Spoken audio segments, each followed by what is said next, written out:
Good morning, everyone. I'm Feargus O'Sullivan from Bloomberg CityLab. I'm here with Eleni Myrivili and Marta Segura, who are the chief heat officers for the cities of Athens and Los Angeles. I hope we're going to be able to be joined by Eugenia Carbo, who is the chief heat officer of Freetown in Sierra Leone. As you know, we're a little short of time, so let's just get to it. A very fundamental question: why is extreme heat such an important central issue for cities? I'm going to start with you, Marta. Well, for Los Angeles and I think many other cities, extreme heat is the primary climate hazard. And so we are now just discovering, because it's been the silent climate hazard, the impact it's had on public health and also on infrastructure. In Los Angeles, we have UCLA created a heat risk map. So we can look 10 years back and create a very strong correlation that's accepted by the public health standards that you have more premature deaths and hospitalizations during heat wave events. So with that kind of data emerging and these assessments, these climate vulnerability assessments that cities are doing like Los Angeles, we can better determine how to address extreme heat for cities. And we'll talk a little bit more about all the tools that we're using, because data and tools are super important. But basically, it's impacting infrastructure and it's impacting public health to such an extent that we need to focus on extreme heat as our primary climate hazard. I mean, I think still today, very few policymakers and city leaders realize that heat is the #1 killer. As Marta said, it's a silent killer, but of all extreme weather phenomena, we lose more people from heat today. And heat is growing, and we know that heat is becoming more and more severe. We've been talking about global warming for decades, but we haven't been focusing on cities and heat. So the data says that today there's about 350 cities that are experiencing temperatures above 35 degrees. Which is about 200 million people. In a couple of decades, the cities are going to be 1,000 that will be dealing with temperatures that our bodies are not made for. They're going to be about 1,000, which is like 1.6 billion people. And our cities are really not made for dealing with these temperatures. They're temperatures that our bodies are not made for. And our cities are made from the type of materials that just keep heat in. They get hotter, and they become more and more dangerous for the people that live in them. They're death traps right now, our cities, for heat. They're really, as Marta said, infrastructure and public health. There are these two issues that we really need to focus, because we're losing people, and we're losing biodiversity, not just people. So how does the role of chief heat officer enable you to do that? What's specific about this role that is really, really well targeted to dealing with those critical circumstances? So because heat affects a lot of different functions of a city, you need somebody that can coordinate things. So it can talk with the people that work in the health departments all the way to the people that work in the infrastructure, for example, right? And can actually move out and find the stakeholders that are the most important stakeholders to bring them into the fold and actually have a plan that's strong enough that can get the people more knowledgeable about what's happening, find ways to actually protect them, and also find ways to make cities better for heat. I definitely agree with Eleni, and in addition to that, we're managing a network of plans, because we are creating a climate vulnerability assessment, the heat action plan, and those have to align with our climate action plan. And the reason they have to align is because they all are addressing the same climate hazards. And in LA, for example, extreme heat is our primary climate hazard. So we want all of these departments across the city of Los Angeles to be able to follow a roadmap that maximizes our infrastructure investments, that maximizes and minimizes premature deaths, that improves the lives of everyday people so that LA remains a habitable city. So we're including solutions like bus shelters with shade, hydration stations, not just nature-based solutions, but also shade structures, because we need to act quickly. And LA has a 10-year plan to add shade structures, but also shade equity. We did a shade equity study, and we realized that trees were lacking in the neighborhoods you would expect, the low-income neighborhoods that have been historically disinvested. So there's an intentional strategy to ensure that we're creating shade equity in those neighborhoods and all across Los Angeles. So this network of plans is extremely important. We're unsiloing, aligning, maximizing resources, really with a collaborative approach, because you get more collaboration with honey than with force. So, my approach has always been collaborative. I just want to say, if Eugenia is not, is she joining us? So Eugenia in Freetown, Sierra Leone is doing a really important work with shading, with materials that are made from women, areas that are marketplaces that mostly, I mean, women are very much the population that's affected, again, disproportionately by extreme weather phenomena and especially by heat. So Eugenia is really working with from the bottom up with the communities in Freetown, Sierra Leone, and also with trees. They have like this 1 million trees program that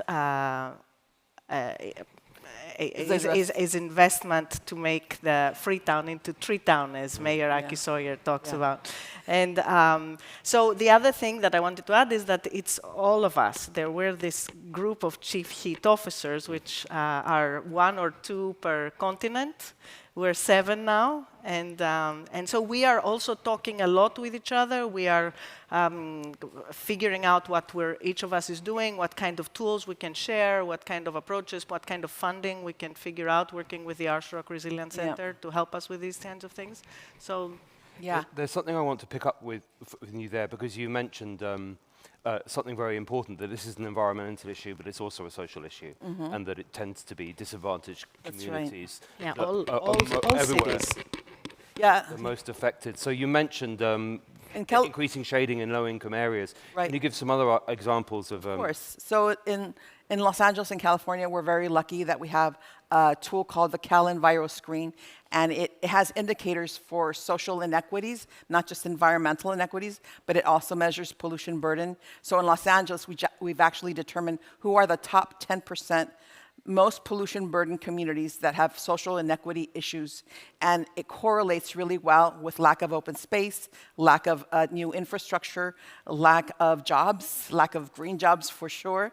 So we want to make sure that we're aligning actually with President Biden's Justice 40 initiative, which basically states we want cities to invest no less than 40% of your infrastructure dollars into these disadvantaged communities that happen to be pollution burden and environmental justice communities, so that we can actually get to a climate plan that works for everyone, that actually saves the planet. We can't continue to invest in targeted neighborhoods that can afford it. We have to have a substantial, sustainable funding source to invest in these communities so that we can equalize the healthy, thriving communities for all of Los Angeles. And we also have, thank you.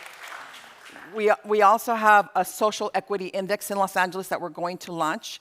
We're working on the climate vulnerability assessment. I think all cities should do a climate vulnerability assessment, and if extreme heat is not a primary issue, you should actually look at it and assess it to see how it's affecting your infrastructure, how it's affecting your public health.